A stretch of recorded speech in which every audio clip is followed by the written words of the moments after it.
need to be that tension. It don't. Because I love our people. So I mean, I don't even want it to be that kind of situation. Period. So what do you think a solution would be? First, before I ask you that, do you interact with the community? Do you go out and, like, with children and, you see families, like you see police officers at parks and stuff like that, or at, neighborhood functions?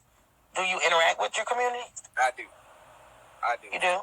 And not just, and I'm gonna keep it fair. I mean, I go around in any community in Bravo, any neighborhood, and, talk to the people, but I get the black ones too. I get the black communities too. I get what we call the projects too. I get out and go and talk to these parents, or go shoot some hoop with the kids, or play football with them, because that's what they like to do. And to be honest, I mean, you can get a lot out of it. To be honest with you, I mean, even if I just wanted to have fun with the kids, they end up telling you some stuff because now they feel like you their friend, which I am. And they want to.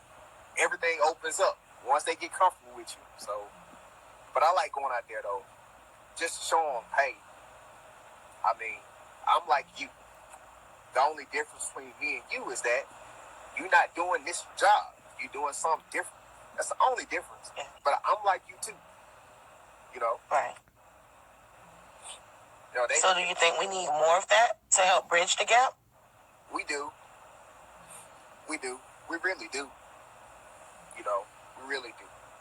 I feel like if you're not a black officer, because see, it's easy for a black officer to go in any neighborhood, to be honest with you. I think. For me, it is. I can go into a white neighborhood, and I don't feel uncomfortable. I don't feel like I'm out of place. But I don't think it's the same feeling when a white officer goes into a black neighborhood. Right. I really don't think it's not.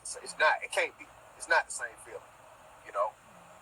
And to kind of ease that on down a little bit, I feel like more of that should happen. Go out there and talk to these people. Because they already think you a dick anyway. Don't give them another reason to think you a bigger dick. Go out there and talk to them, because that's probably what they want. Some people want that, but they're not going to initiate it. Yeah. They want to see, I guess, see what kind of man you are, what kind of woman you are as a police officer. Come over here, talk to us. Like my lieutenant, he does that, and half the time he'll go out there to one of these neighborhoods, and he'll leave out with some food, and they just wanted him to come talk to him. They feel like he can relate to him, and he's not black, he's white, but they feel like he cares.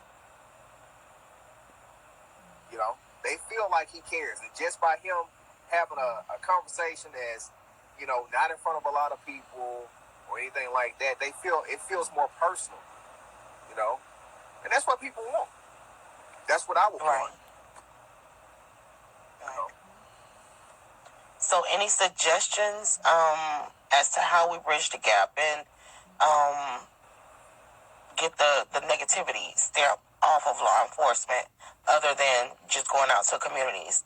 Like you said, I think teaching needs to be a part of law enforcement as well. It definitely does. Especially teaching the officers how to deal with the opposite races. Right. That is very, very important. You know what I mean? And I commend you for being an officer, especially at a time like this. And I commend you for going out into those neighborhoods that other officers are fearful to go into, and to, socialize them with people, getting to know them on a personal, making them feel more comfortable with law enforcement, because we do need that. Children need to know, especially children, as well as the adults, because a lot of time a child can teach an adult that law enforcement should be feared. A lot of times and I've seen this, around in any hood that I've been in, anytime a cop comes along, a child runs. And it's normally because they have had a bad experience with seeing something happen in the community with law enforcement, or, their parents or something like that. They need to know that all law enforcement isn't bad. They're there to help. It's what they're supposed to be doing, to protect and serve. Teaching, I'm with you, should be one of them. What things things you think should be taught to help better bridge the gap? Well, this might sound a little cliche, but one thing, and I've been wanting to say this for the longest, I wish parents don't tell your kids that even if you're playing, you keep on acting up, I'm going to tell him to take you to jail. Or you keep on doing that, I'm going to get him to arrest you. Don't say that, you know. Because just like any teaching when it comes to a child, it starts when they're young.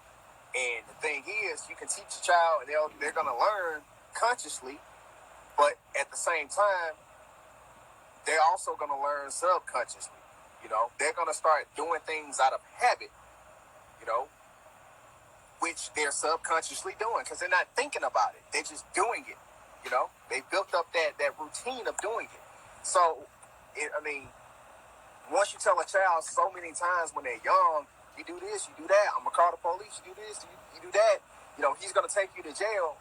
You know, after a while, they might not even realize it as a child, but there's going to start to be engraved in their mind, you know, in their subconscious that, okay, I do this, I do that. But you would think it would deter them from doing something wrong. It doesn't. It doesn't. It makes them build a dislike up against law enforcement. Like, dang, I can't do nothing because if I do this, if I do that, you know, he's going to try to do this to me. He's going to try to do that to me.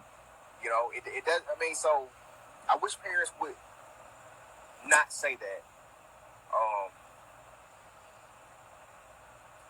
And as a civilian, don't do anything out the ordinary, you know, on traffic stops. You know, I don't do all that other stuff on traffic stops. And I really don't think people should. You know, the whole, you know, if it's something that don't feel normal to you, don't do it. You know, if getting stopped and putting both of your hands on the wheel and having all the windows rolled down, if that really don't feel normal, don't do it. Because if it don't feel normal to you, I promise you it's not going to feel normal to the officer pulling you over. It's really not.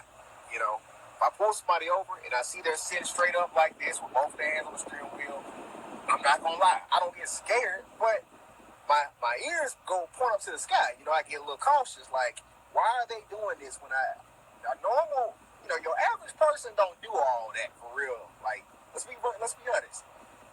You know. Well, normal people don't, but in this day and age, a lot of us feel like we have to. Yeah. That's sad, you know. That is sad. It's sad. But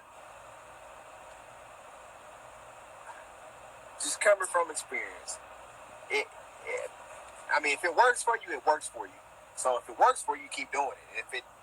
But if it's something that does not feel normal, and you kind of think, this shit probably looks a little crazy, but I'm gonna do it anyway.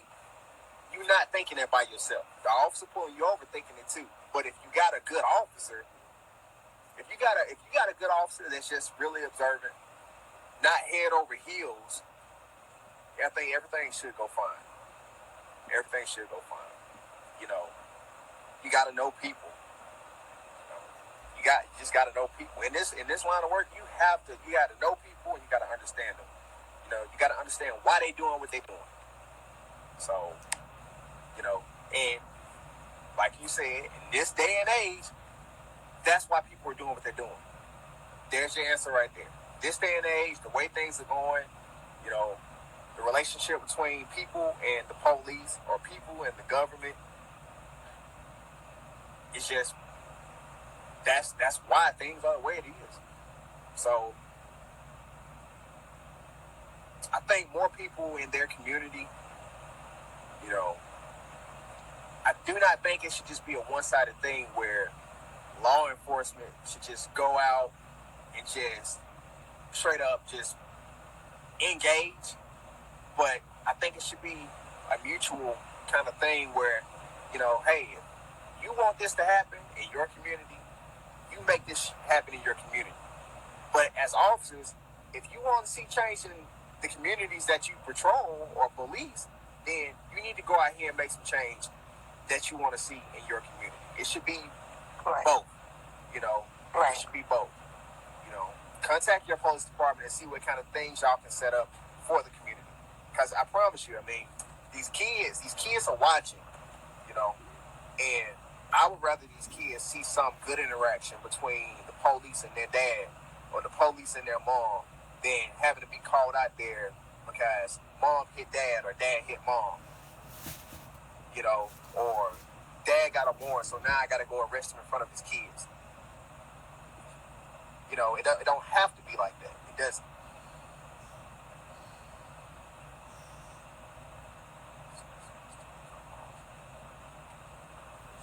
Good question. That's a good question. I would encourage them to become officers, but I would also tell them too, in this line of work, you're going to deal with people that don't do right. And I'm not talking about people on the street. I'm talking about you might end up working with somebody that just does not do right. And in that situation, what are you going to do? That's one of my biggest questions.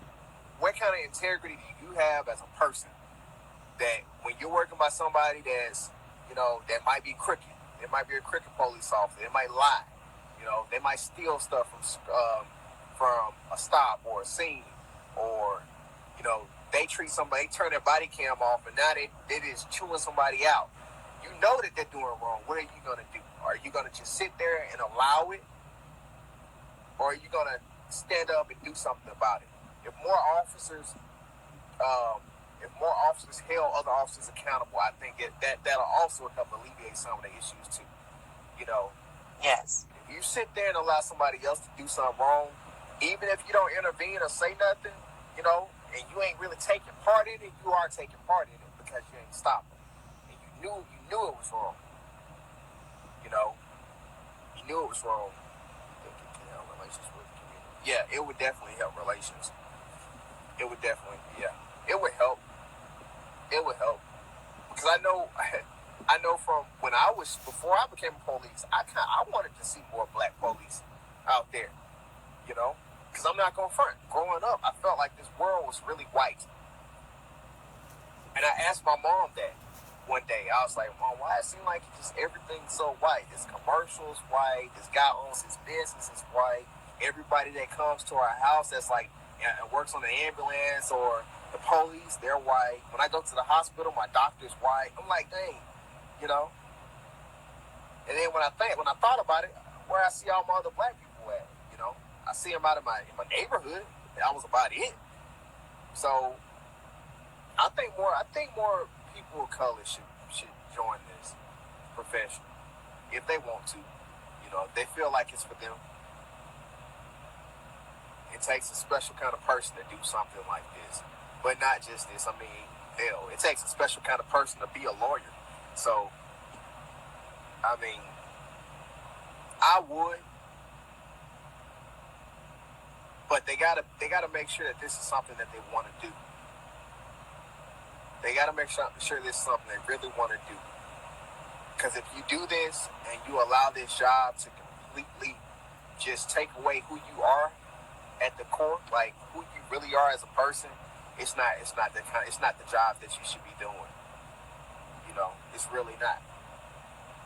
You know, kind of like when some people go to the military and when they come back, it's like they're completely different. It's not the same person you once knew. Like, it shouldn't just overtake who you are. You know, it's a profession.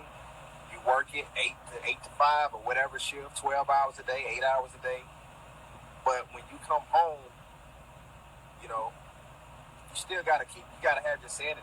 You know, you gotta be a person people still want to be around. You know, on and off duty.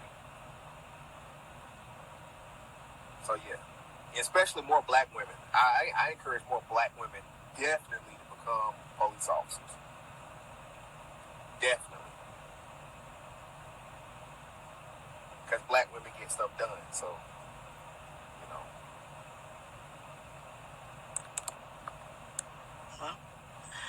Well, if anybody else doesn't have any more questions, I'm going to let Officer Gunn carry on his day. Again, I thank you for allowing us to have this conversation, and I appreciate you giving your time. Stay tuned, people.